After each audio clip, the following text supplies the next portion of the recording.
Shalom semuanya. Hari ini kita merayakan Natal bersama-sama. Tema Natal untuk tahun 2023 adalah kemuliaan bagi Allah dan damai sejahtera di bumi.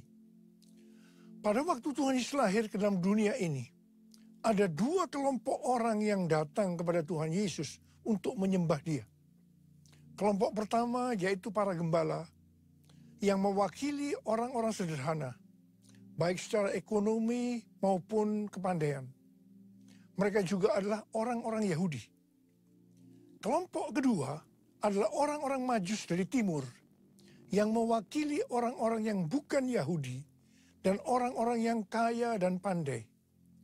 Jadi Tuhan Yesus datang ke dalam dunia bukan hanya untuk orang-orang Yahudi saja, bukan untuk orang-orang yang kaya dan pandai saja, tetapi Tuhan Yesus juga datang untuk orang-orang yang bukan Yahudi dan orang-orang sederhana.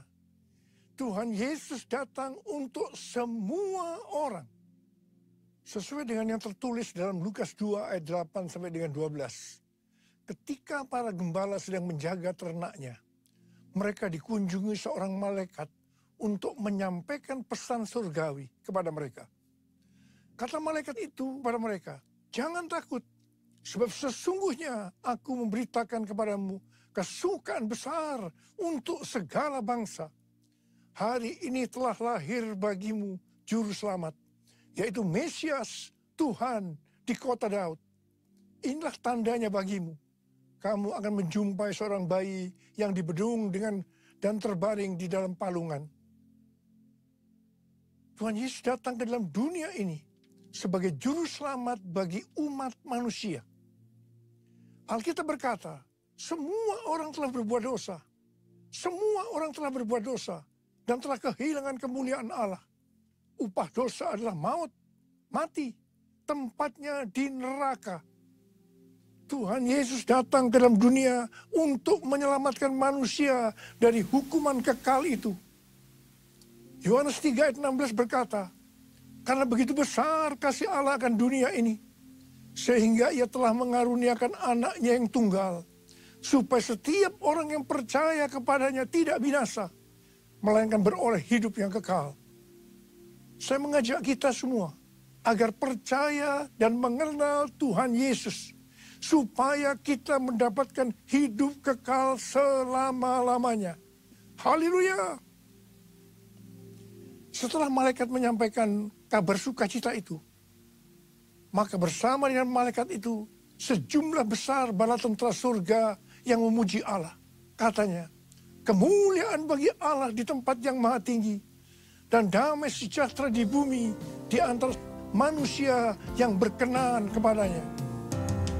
Kemuliaan bagi Allah di tempat yang maha tinggi, damai sejahtera di bumi di antara semua umat manusia yang berkenan padanya.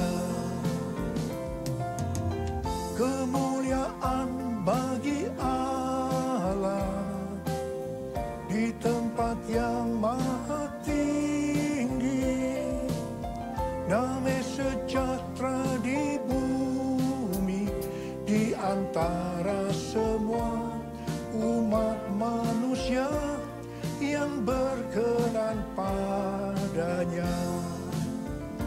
Di antara semua umat manusia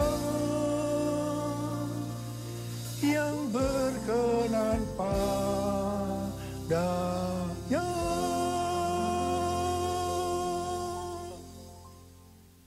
Setelah itu para gembala segera berangkat ke Bethlehem untuk melihat apa yang terjadi di sana, seperti yang telah diberitahukan Tuhan. Setelah mereka bertemu dengan Sang Mesias, mereka pulang dengan sukacita sambil memuji dan memuliakan Tuhan, karena apa yang mereka dengar dan mereka lihat semuanya sesuai dengan apa yang dikatakan oleh malaikat kepada mereka. Melalui kisah yang terdapat dalam Lukas 2 ayat 8 sampai 14 ini, Tuhan mengingatkan kita untuk melakukan hal-hal sebagai berikut. Yang pertama, menghormati hadirat Allah. Lalu berdiri seorang malaikat Tuhan di dekat mereka, dan kemuliaan Tuhan bersinar meliputi mereka, dan mereka sangat ketakutan. Lukas 2 ayat 9. Kita perlu sadar bahwa Tuhanlah yang berinisiatif menghampiri manusia dan menyatakan kemuliaannya. Kalau kita boleh merasakan kehadiran dan kemuliaan Tuhan dalam hidup kita, itu semua karena anugerah dan kebaikan Tuhan kepada kita. Jika kita sadar bahwa itu semua anugerah Allah semata, maka kita tidak akan meremehkan kehadiran Allah dalam hidup kita. Sebaliknya, kita akan mensyukuri dan menghargai hadirat Tuhan. Meresponinya dengan senantiasa hidup takut dan gentar di hadapan hadiratnya. Kita akan memastikan diri untuk tetap hidup benar di dalam hadirat dan kemuliaannya. Yang kedua, memberitakan kabar baik atau menginjil. Kata malaikat itu kepada mereka, jangan takut, sebab sesungguhnya aku memberitakan kepadamu kesukaan besar untuk seluruh bangsa. Hari ini telah lahir bagimu juru selamat, yaitu Mesias Tuhan di kota Daud. Lukas 2 ayat 10 dan 11. Natal adalah momen di mana kita diingatkan bahwa juru selamat dunia dilahirkan 2000 tahun yang lalu. Pesan ini tidak hanya bagi orang Israel saja, tetapi bagi seluruh bangsa. Injil ini diterima para gembala, kemudian diteruskan kepada orang lain dari zaman ke zaman, hingga akhirnya pesan itu terterima dan kita pun diselamatkan melalui Injil. Para gembala menerima dan meneruskan berita Injil saat mereka bekerja, yaitu sebagai peternak. Kita pun memiliki tanggung jawab yang sama untuk meneruskan Injil atau kabar baik ini kepada seluruh bangsa di dunia kerja kita masing-masing. Jangan biarkan pesan Injil berhenti di kita saja, supaya seluruh bangsa juga menerima kesukaan besar karena diselamatkan oleh Yesus, Sang Juru Selamat mereka. Yang ketiga, memuliakan Yesus dalam hidup kita. Kemuliaan bagi Allah di tempat yang maha tinggi. Lukas 2 ayat 14 bagian A. Yesus yang lahir dibungkus dengan lampin dan terbaring di dalam palungan adalah Allah sendiri. Ia adalah Allah yang kekal dan maha kuasa. Namun ia mengambil rupa sebagai hamba. Dilahirkan sama dengan manusia. Justru hal inilah yang membuat ia layak menerima segala kemuliaan di tempat yang tertinggi. Malaikat Allah tahu akan hal ini, sehingga mereka memuliakan Yesus di tempat yang maha tinggi. Kita pun harus memuliakan Tuhan di tempat yang paling tinggi dalam hidup kita.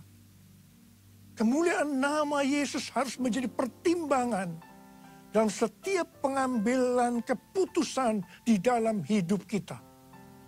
Pastikan pilihan-pilihan hidup yang kita ambil adalah yang membawa kemuliaan bagi nama Yesus. Dan yang keempat, membawa damai bagi dunia.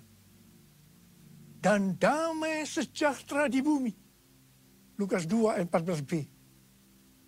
Di tengah dunia yang penuh peperangan, kelaparan, bencana alam, kriminalitas, dan kondisi manusia yang semakin jahat, masih ada pengharapan akan damai sejahtera di bumi. Di zaman akhir ini, shalom atau damai sejahtera yang benar-benar dibutuhkan oleh dunia. Namun dunia sulit melihat dan merasakan damai sejahtera itu di tengah kekacauan dan kejahatan hari-hari ini. Kelahiran Tuhan Yesus sebagai Raja Damai memberikan pengharapan bahwa masih ada damai sejahtera di bumi ini. Adanya kejadian perang di beberapa tempat dan kondisi politik hari-hari ini membuat pengharapan akan damai sejahtera di bumi makin relevan dan dibutuhkan. Oleh sebab itu, sebagai anak-anak Allah, kita pun harus membawa damai dimanapun kita berada. supaya dunia dapat melihat pengharapan itu. Orang dunia akan datang kepada Tuhan melalui kehidupan kita. Dan menerima Sang Raja Damai menjadi Tuhan dan Juru Selamat. Sehingga mereka pun akan mengalami damai sejahtera di bumi. Yang kelima, menjadi orang yang berkenan kepadanya. Dan damai sejahtera di bumi di antara manusia yang berkenan kepadanya. Lukas 2 ayat 14b. Damai sejahtera di bumi ternyata tidak dapat dirasakan oleh semua orang. Hanya orang yang berkenanlah yang akan mengalami damai sejahtera di bumi. Oleh karena itu setiap kita harus lahir baru. Yaitu menerima Yesus sebagai Juru Selamat kita. Dan setelah itu berkomitmen untuk hidup kudus di hadapan Allah. Hanya orang yang rela memikul salib dan menyangkal diri yang akan berkenan kepada Allah. Dan akhirnya merasakan damai sejahtera di bumi. Oh Yesusku, Engkaulah Raja Damai. Kau turun ke dunia, selamatkan manusia. Oh Yesusku, Kau Tuhan penuh kasih. Kau berikan hidupmu untuk tebus dosaku. Kaulah Allah yang kupuji. Kaulah Allah yang kusembah. Kemuliaan bagimu di tempat maha tinggi. Kemuliaan bagimu di tempat maha tinggi. Di tempat maha tinggi. Di tempat maha tinggi. Sesuai dengan yang tertulis di Matius 2 ayat 1 sampai dengan 12. Maka orang-orang Majus dari timur dituntun untuk menemui Yesus dan menyembahnya melalui kitab para nabi. Disebutkan bahwa Mesias akan dilahirkan di Bethlehem, di tanah Yudea. Dan engkau Bethlehem, tanah Yehuda, engkau sekali-kali bukanlah yang terkecil di antara para pemimpin Yehuda. Karena dari engkaulah akan bangkit seorang pemimpin yang akan mengembalakan umatku Israel. Untuk sampai ke Bethlehem, mereka dituntun oleh bintangnya. Bintang yang mereka lihat di timur itu mendahului mereka hingga tiba dan berhenti di atas tempat anak itu berada. Orang-orang Majus itu sangat bersuka cita. Mereka masuk dalam rumah itu dan melihat anak itu bersama Maria ibunya. Lalu mereka sujud menyembah dia. Mereka pun membuka tempat harta bendanya dan mempersembahkan persembahan kepadanya, yaitu emas, dupa, atau kemenyan, dan mur. Setelah itu orang-orang Majus ini pulang ke negerinya melalui jalan lain. Hari-hari ini Tuhan berbicara sangat kuat kepada kita tentang sembahyang. Sembahyang berasal dari kata sembah dan hyang. Hyang berasal dari kata Sanskerta, bahasa Bali dan Jawa kuno yang berarti yang maha suci, yang maha kuasa. Untuk kita sebagai orang percaya, Dia itu adalah Allah yang kita kenal dengan nama Tuhan Yesus Kristus. Kata sembah ada dua macam arti. Dalam arti sempit adalah masuk dan merasakan hadiratnya dalam doa, pujian, dan penyembahan. Dalam arti luas adalah taat kepada perintahnya. Tema Natal 2023, kemuliaan bagi Allah dan damai sejahtera di bumi. Ini adalah pujian bala tentara surga meresponi pemberitaan malaikat tentang kelahiran Juru Selamat Kristus Tuhan.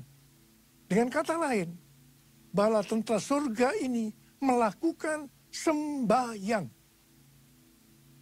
Selanjutnya, para gembala yang ada di padang Efrata juga meresponi pemberitaan malaikat dengan pergi menjumpai bayi Yesus. Setelah mereka melihat Yesus, kembalilah gembala-gembala itu sambil memuji dan memuliakan Allah. Para gembala ini juga melakukan sembahyang. Kisah Natal tidak dapat dilepaskan dari kisah orang-orang Majus yang dituntun bintang ilahi untuk datang ke Bethlehem melihat Yesus. Mereka sujud menyembahnya dan mempersembahkan persembahan kepadanya, yaitu emas, kemenyan, dan mur. Apa yang dilakukan orang-orang Majus ini adalah sembahyang. Kita melihat bahwa kisah kelahiran Yesus adalah juga kisah orang-orang yang meresponi kedatangannya ke dunia dengan sembahyang. Demikian juga kita semua. Tuhan ingatkan untuk banyak sembahyang dalam perayaan Natal tahun ini. Setelah melakukan sembahyang, orang-orang Majus diperingatkan dalam mimpi supaya jangan kembali kepada Herodes, melainkan mengambil jalan lain untuk pulang ke negerinya. Jalan lain ini berbicara tentang hasil dari tuntunan Tuhan bagi orang-orang yang sembahyang. Dalam perayaan Natal 2023 ini, saya mengajak kita semua untuk banyak sembahyang. Tahun 2024 akan banyak diselimuti dengan ketidakpastian. Sesuatu yang belum pernah kita alami sebelumnya. Sebagai akibat dari goncangan demi goncangan yang melanda bumi. Lewat sembahyang ini, Tuhan akan menuntun kita saat melalui jalan-jalan lain. Atau jalan yang belum pernah kita tempuh sebelumnya. Ku nyanyi Hosana bagi Rajaku yang duduk di tahta. Aku muliakan dan ku agungkan, Kau layak disembah. Ku nyanyi Hosana bagi Rajaku yang duduk di tahta. Aku muliakan dan ku agungkan, Kau layak disembah. Kau layak disembah. Kau layak disembah.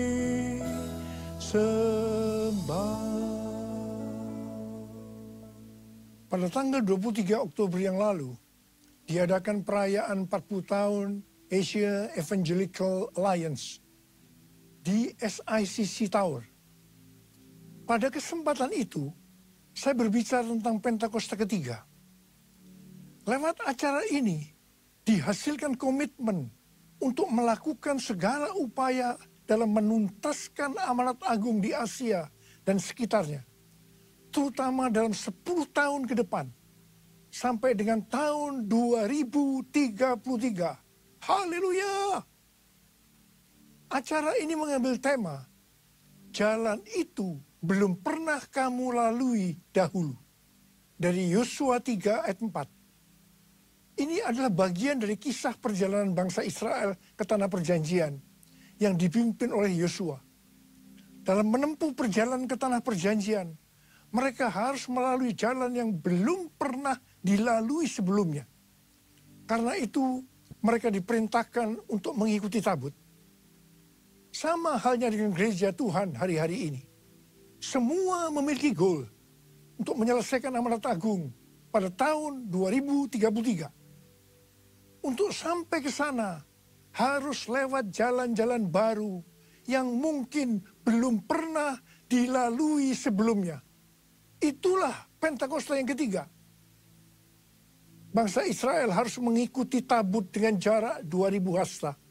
Atau kira-kira 914 meter. supaya mereka dapat mengetahui jalan yang harus ditempuh. Mereka tidak boleh mengikuti tabut dengan jarak lebih dari 2000 hasta karena akan kehilangan arah dan tidak tahu jalan yang harus ditempuh. Saya katakan bahwa gereja kita, GBI Jalan Jenderal Gatot Subroto, kita semua akan kehilangan arah kalau tidak ada tuntunan Tuhan lewat visi restorasi Pondok Daud dan tema-tema yang Tuhan berikan tiap-tiap tahun kepada kita. Demikian juga mereka tidak boleh mengikuti terlalu dekat dengan jarak kurang dari 2000 hasta untuk menghormati kekudusan tabut. Pada prinsipnya hanya orang-orang Lewi yang bisa berada di dekat tabut. Orang-orang Lewi ini berbicara tentang mereka yang menguduskan diri. Sayangnya, akhir-akhir ini kita melihat terjadinya krisis integritas di kalangan hamba Tuhan, yang beberapa di antaranya dipakai Tuhan secara luar biasa. Pengertian lainnya dari terlalu dekat dan terlalu jauh dari tabut Allah terdapat dalam Pengkhotbah 7 ayat 16 dan 17 yang berkata, jangan terlalu saleh, janganlah perilakumu terlalu berhikmat. Mengapa engkau mau membinasakan dirimu sendiri? Jangan terlalu fasik, jangan bodoh. Mengapa engkau mau mati sebelum waktumu? Kita harus benar-benar memperhatikan agar tidak terlalu dekat dan tidak terlalu jauh dari tabut Allah. Karena akibatnya fatal. Terlalu dekat di sini adalah terlalu saleh. Perilaku yang terlalu berhikmat. Dan ini harus dihubungkan dengan Amsal 3 ayat 7 yang berkata, janganlah engkau menganggap dirimu bijak. Takutlah akan Tuhan dan jauhilah kejahatan. Sedangkan terlalu jauh bisa berarti terlalu fasik dan bersikap bodoh. Bagaimana kita bisa mengerti kalau kita terlalu dekat atau terlalu jauh dari tabut Allah? Seperti pesan Yosua kepada bangsa Israel pada waktu mereka akan berangkat masuk ke tanah perjanjian. Dengan mengikuti tabut, Yosua 3 ayat 5 berkata, kuduskanlah dirimu, sebab besok Tuhan akan melakukan perbuatan ajaib di antara kamu. Kita akan tahu kalau kita terlalu dekat atau terlalu jauh dari tabut Allah. Kalau kita menguduskan diri kita. Saya mau berpesan kepada kita semua. Kuduskan dirimu. Hormati kekudusan Tuhan. Mari. Kita semua yang mau menghormati kekudusan Tuhan. Dan berjanji di depan Tuhan. Tuhan, saya mau hidup kudus Tuhan. Saya mau hidup kudus Tuhan. Angkat tangan saudara. Angkat tangan kita di hadapan Tuhan. Mari kita katakan bersama-sama. Kemuliaan Bapa Allah Maha Kuasa, beri pujian dan hormat selamanya. Kemuliaan Bapa Allah Maha Kuasa, beri pujian dan hormat selamanya. Mari, angkat tangan kita di depan Tuhan. Mulai berbahasa roh. Berbahasa roh, kita berbahasa roh.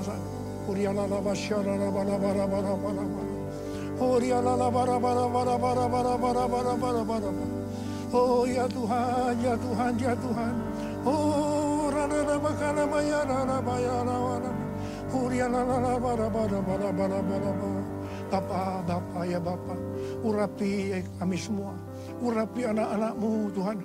Kami akan masuk dalam tahun yang baru, tahun 2024. Sebentar lagi Tuhan, urapi kami. Kami mau berjanji di hadapan Tuhan. Kami akan menghormati kekudusan Tuhan. Kami akan menguduskan diri kami setiap saat. Oh,